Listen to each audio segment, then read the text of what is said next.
From conservative Christian values to the often humorous political coverage of a 24/7 news world, influences are plentiful for the digital natives populating today's college campuses. With nomination conventions nearing and November 4th on the horizon, students are taking their first steps into the political arena. What factors will affect them most? We're on the campaign trail to find out. Digital inSight starts now.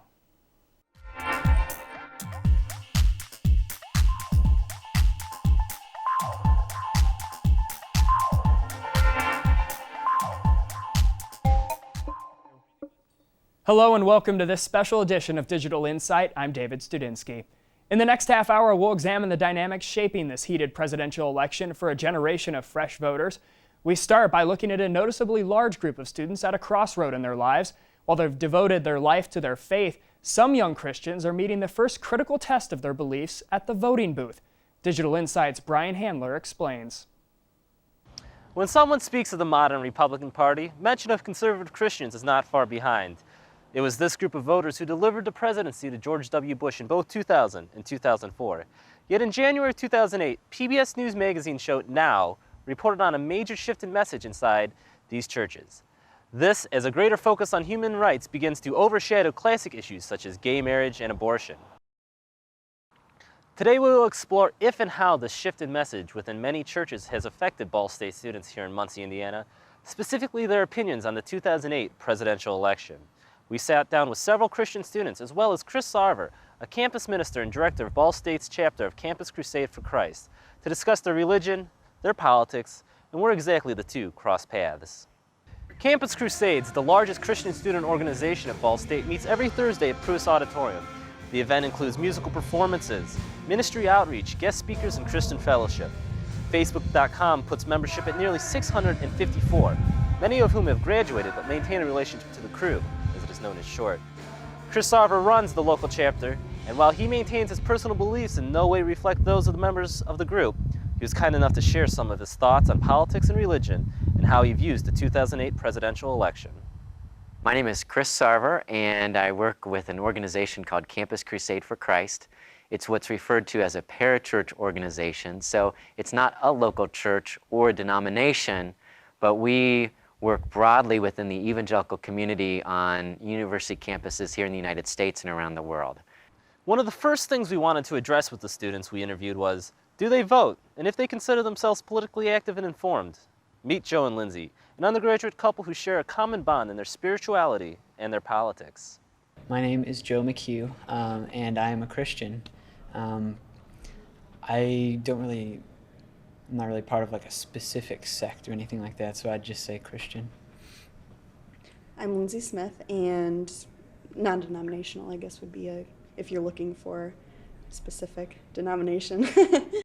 I haven't voted yet, and I really intend to this time around, but I have not yet. I'm going to vote this year. Next, we talked to Elizabeth Meyer, a graduate student in the digital storytelling program, about her many years of political activism framed in Christian fundamentals. I've voted every opportunity that I've had since I turned voting age. And at this time, I am actually exploring the thought that I will not vote for the first time in my life.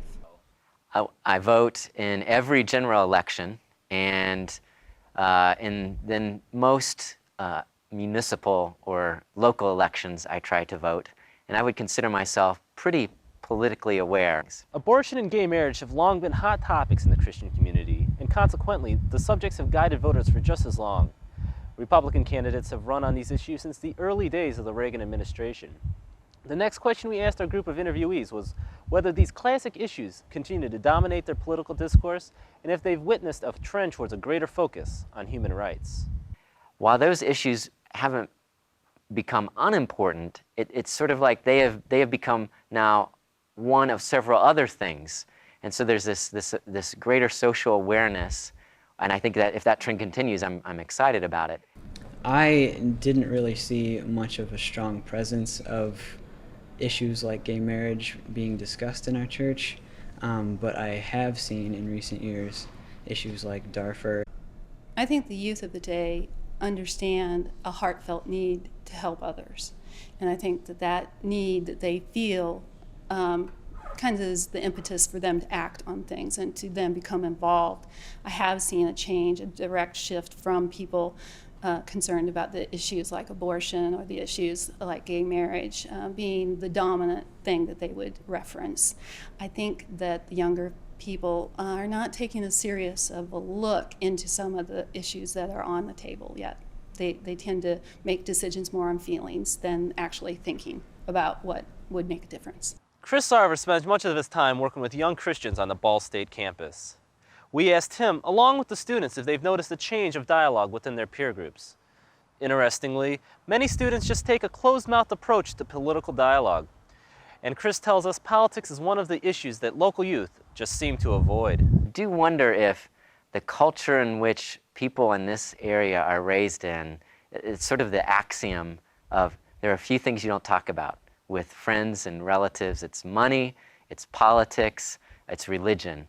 And I think that sort of taboo still exists, and I wonder if that is part of the explanation, at least, as to why they're not engaged in these things. I don't think I've really experienced it in large groups talking about politics, but with one or two friends. I wish young Christians valued understanding that politics is just another aspect of all of our life. And when we're called to follow Christ, we follow him in every aspect of life. And that means when we're sitting down, when we're sleeping, we're talking to our friends, we talk politics, we talk religion, we talk about everything. And so just even opening up a discussion again on politics, instead of shying away from debate or controversy, understanding that there's a richness to be gained in finding unity on those issues would be a valued thing to add for young people to explore.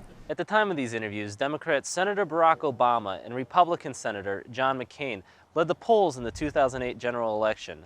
But others were still fighting for votes. For our last question, we asked students to talk about their leanings to that point and to reflect on candidates who have since dropped out. I like Barack Obama because he's a nice guy, but that's not very much based on important information. He just appears like a good speaker and a nice person. I consider myself a political independent. There were aspects of Mike Huckabee that I've liked. There are things about Hillary Clinton that I've liked, and there are things about John McCain that I have liked. I'm not sure that any one candidate has fully embraced or reflected all the things that I value and would bring to the table in terms of making a decision for a presidential candidate. I feel like the evangelical community has sort of recognized how they're perceived and have realized that we can't be simply single issue people lockstep with the Republican Party on every issue. But I think a lot of people have realized, hey, all this political activism, all this sort of power broking, we've just become one other player in the cynical game, and it hasn't gotten us what we really, truly want. Though our findings are somewhat inconclusive, these students provide an interesting look into an active base where religion and politics must balance. Issues such as gay marriage and abortion will continue to guide many of these voters, but in the youth especially, a greater focus on other issues will continue to build in the coming years. If anything, we may soon see candidates responding to this change, and that may be a very good thing for this nation as a whole. When young people take an interest in politics, it represents a shift in an entire generation of voters. This election may inspire a lifetime of political activism in this age group, or it may serve to further disenfranchise this often overlooked voting bloc. We plan to maintain contact with our interviewees as this election season continues, and we'll revisit them in November. For Digital inSight, I'm Brian Handler.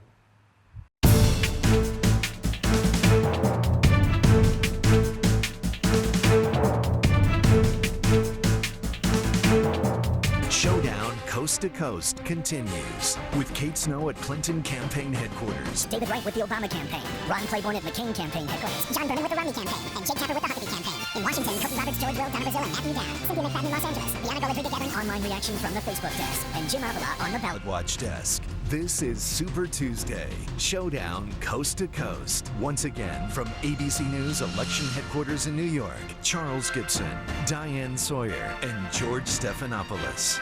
And those are just some of the people that we have covering this campaign. It sounds like we've got more people covering this than they have people going to caucaucus in Montana. But CBS News has a team of correspondents deployed from coast to coast to bring you the latest returns, reaction, and analysis this Super Tuesday.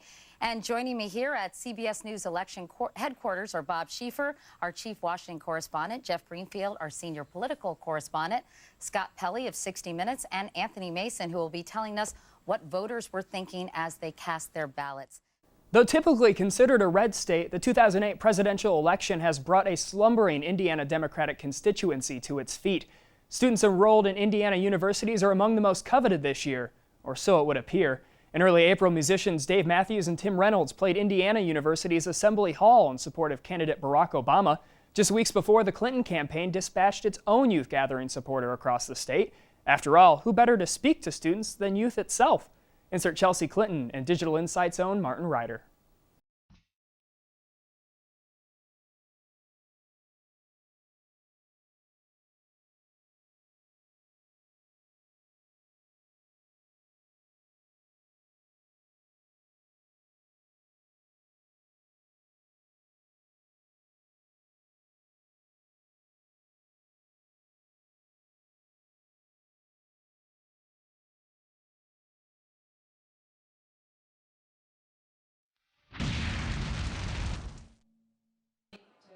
Today at Ball State University, hundreds of students and reporters gathered to see international celebrity Sean Astin, star of such awesome films as Lord of the Rings and Goonies. I talked with a few of them. So how's Sean Astin looking over there? Pretty good. How excited are you to see Sean Astin from Goonies today? I think it'd be interesting. I mean, I watched the movie Woody plenty of times, so I think it'd be interesting. He's a lot taller than I thought. I mean, he seems smaller in the movies. Yeah, more like a hobbit. This must be that movie magic they always use, right? Right. So, who are you more excited to see, back of your head? Sean Astin, the star of such films as Lord of the Rings and Goonies, or that girl he's with? Probably Chelsea Clinton. Who exactly is she? Is she like his girlfriend or something? Yeah, I think so. Celebrity gossip right here at Ball State University. What's up with Sean Astin's wife? Blah, blah, blah, right? I don't know. I'm just kind of here. I'm not really here for the speech or whatever. I'm just kind of here because this is where I normally hang out. I know, but wouldn't you rather hear a little more from Sean Astin? I mean, the star of such films as Lord of the Rings, Rudy, Memphis Belle, Goonies. I don't know, I suppose I'd rather hear from Chelsea Clinton. Would you want to see a sequel to Goonies? Because he said it's possible, and I know I'm excited. I don't think I saw the first one, so. Okay, I think that's enough. Is this a political thing? I think it is. I mean, they're trying to get political. I was horribly misinformed when I went on this assignment. I'm sorry. Clearly, there was a lot more of this event than I had assumed. The woman I had thought to be Sean Astin's wife was in fact that Clinton woman who was running for president. I was going to find out more. Hey, so what's going on? We were just wondering if you're going to be voting for Chelsea in the primaries. No. Yeah, me neither, right? What do you think about Chelsea's policies as a candidate? She's not even running, is she? Hillary is. Okay, why would she be here if she wasn't running for president? At Ball State University, nobody would just send their daughter here. I mean, we're pretty important. Not to Hillary, I guess. Not to Hillary. Once again, I was mistaken. For some reason, Hillary Clinton had sent her daughter out to do her dirty work. What other tricks did she have up her sleeve? Earlier, Chelsea mentioned that if her mom was elected, she would end the war yesterday. So what kind of time machine do you think she'll be using to achieve this? Well, I think what she said, though, it's like with the 6-month thing, it's, you know, we are in Iraq, and there's a lot of work that is being done, and there's a lot of advances that are going on. But I mean, honestly, it's one of those questions where, from the beginning, I just wish to God the Bush administration would just come out and say, okay, we made a mistake, like we screwed up. So right now, it's in a situation of it's a hard thing to pull out, and it will take a little bit of time. So you don't think she'll be using her time machine to end the war? What do you think she'll use it for? Because if I were her, if I didn't win the election, I'd totally go back in time and win. Not everyone was there in support of Chelsea's mom. So socialism is coming. Are you excited? No, not at all. Coming to Ball State? And what date is it coming?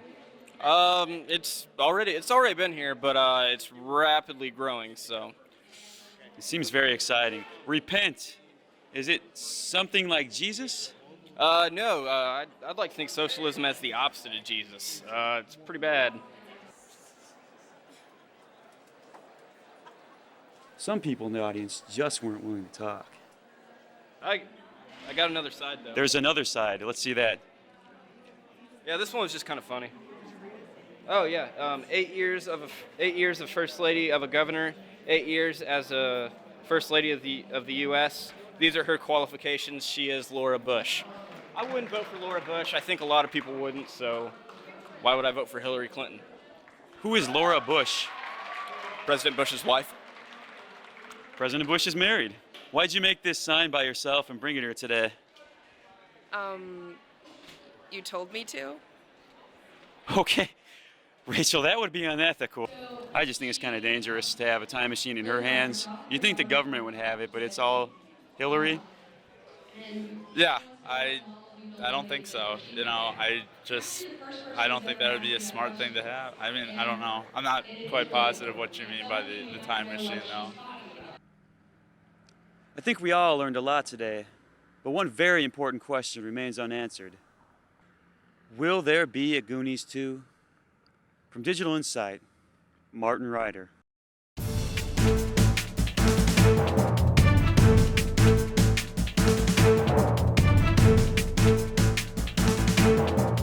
Now to Gwen. All right, and let me, Shields and Brooks are here. That's Mark Shields and David Brooks.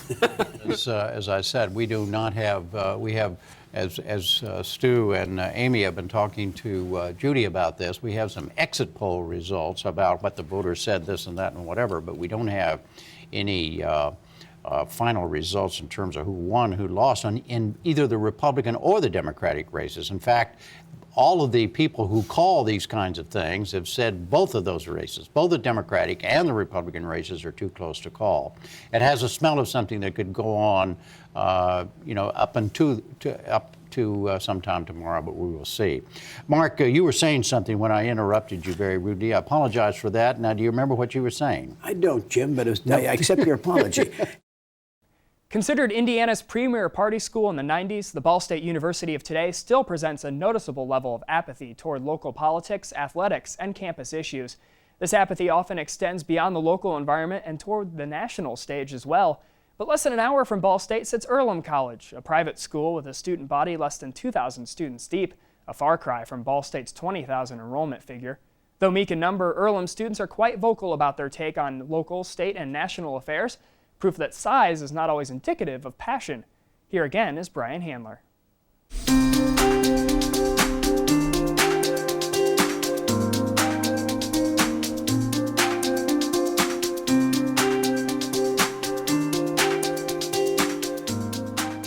Earlham College, a private institution in Richmond, Indiana, has a long history of political activism throughout its student body and its faculty. At a mere 47 miles southeast of Ball State University in Muncie, Indiana, students at Earlham take pride in making a voice for the things they believe in. With group activities, on-campus workshops and rallies, and simple word of mouth, Earlham students are making a difference in their communities and the world as a whole. I talked with some Earlham students about their thoughts on the importance of political activism at the college level, what they believe differentiates our two campuses, and what opportunities Ball State students are missing out on.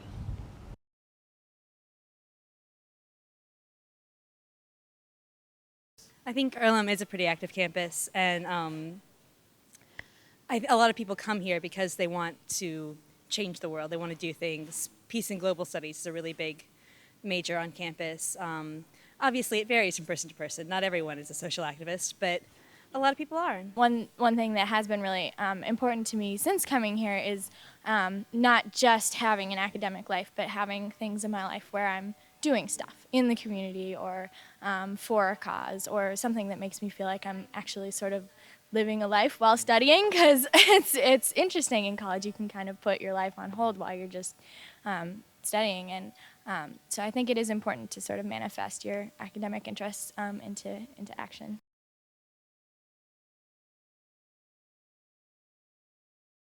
College is a time to try new things.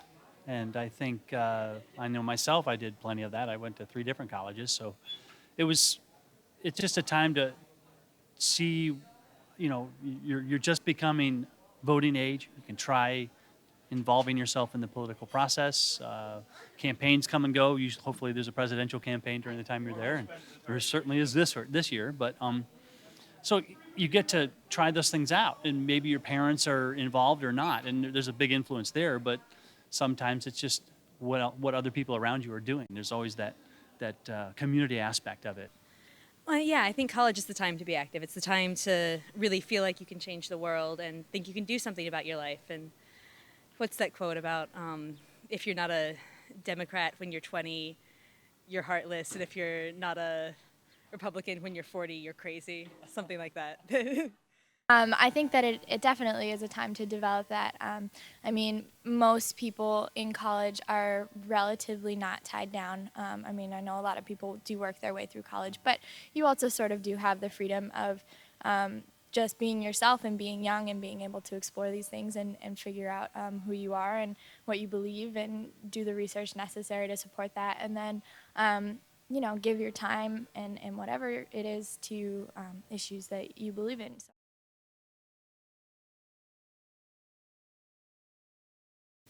Well, for one thing, as I think's been said before, Earlham's populated mainly by people from all over the country and all over the world, actually. And so it's less influenced by, being in Indiana, where the climate for political activism isn't exactly prime. Probably a larger commuting population. So one thing about Earlham that is helpful is it is a community, and you do live here and you study here, and you. But so it's a little bit more easy to bounce ideas off of people, and it's a little easier to sort of form groups because people don't necessarily have like their own lives outside of school, because that happens. If you're in a city or at a state school or at a big school.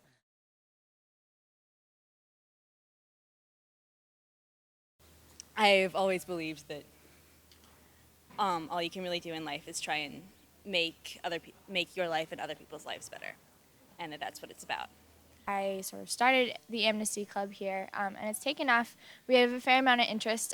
We meet regularly, and we table in the hallway of our student center. We have people sign letters and just about different things, political prisoners and stuff like that. And, I mean, if students at Ball State don't have a lot of time, hopefully there's somebody who feels really passionate about it, and they can set up a program like we have here where it's like, hey, you don't have time, but you want to get some good karma, sign this letter. That's all you have to do. And then, we'll let you know if this person's released and you can feel good.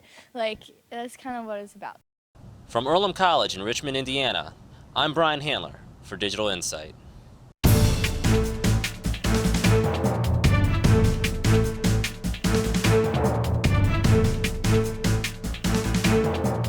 Intervening time, we're going to introduce our team here, the best political team in television, and that is, there's just no hyperbole in that whatsoever. Well, you know it from watching CNN's got the best political team on television. Count on the best political team on television. The best political team on television. We have our team of correspondents across the nation to bring us the latest from the campaign headquarters around the country. And here in New York, the best political team ever. And back here, the illustrious Bill Bennett, the inimitable Roland Martin, Jamal Simmons. I'm out of superlatives, and Paul Begala, our good friends. And in a year when Indiana is a Democratic battleground, Senators Hillary Clinton and Barack Obama are campaigning for Hoosier votes in a way the state hasn't seen in decades. With the Indiana primaries quickly approaching, candidates previously unseen in the crossroads of America are working to collect every vote they can, even if it means visiting Muncie, Indiana. Hi, my name is John Martin. And my name is Iris Antonietti, and we are going to take a closer look at Hillary and Obama coming to Muncie. With the race as close as it is right now, and Indiana not mattering in a primary for the longest time, both candidates are looking for votes from Indiana and decided to tour through Ball State University's campus or around it. Hello, everybody. Hello. In general, it can be stated that Obama's event was a little bit bigger because Hillary was at this high school auditorium, and in front of the stage there were maybe 3 to 5 lines of seatings, whereas in Obama's case there were something like 12 to 15, and the standing only area was on the balcony area of Irving Gym. There were much more cameras positioned there than at Hillary's event. In general, I had the feeling that the crowd at Obama's event was a little bit more engaged than at Hillary's event.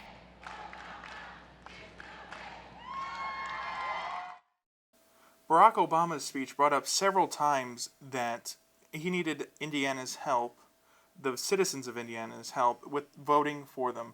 Many times he said about changing the way Washington does its business, and that with people united, working together with him, that they could finally change, in his words, what is going on in Washington.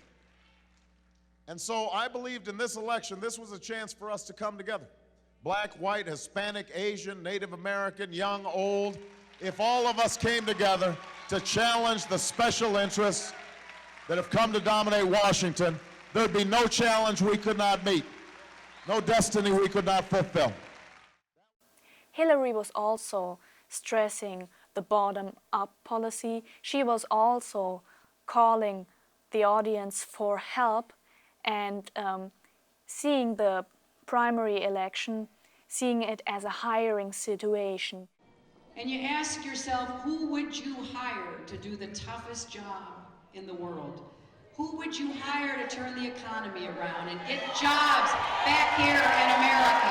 Who would you hire to get us to universal health care and to make college affordable? In Barack Obama's event, he stated that he would like to come back to Muncie sometime soon in a rally-type event different from the smaller town hall meeting to make sure that more people could hear his remarks. The 2008 is one of the most interesting elections in American history. The question only is, with that neck-to-neck race, are the candidates really interested in rural America, or is it just a hunt for votes? For Digital inSight, Iris Antonietti. And I'm John Martin. Republican frontrunner John McCain holds a healthy lead in the state Republican polls and consequently has yet to tour the Hoosier state. Though Indiana maintains a strong conservative voice, McCain's rank in the general election could be altered by the rising Democratic voices here. The youth of this state, and the country for that matter, are the objects of affection for all presidential candidates. But with the nomination convention months away, Obama and Clinton have the most to gain. As the election season progresses, we'll continue to follow the influences affecting this generation of voters.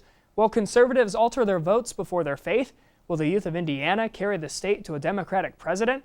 Though we can speculate, only time will give us a clear view of what this election cycle means to America. And for the candidates, that time will all too quickly run short. For everyone here at Digital inSight, I'm David Studinsky. Thanks for watching.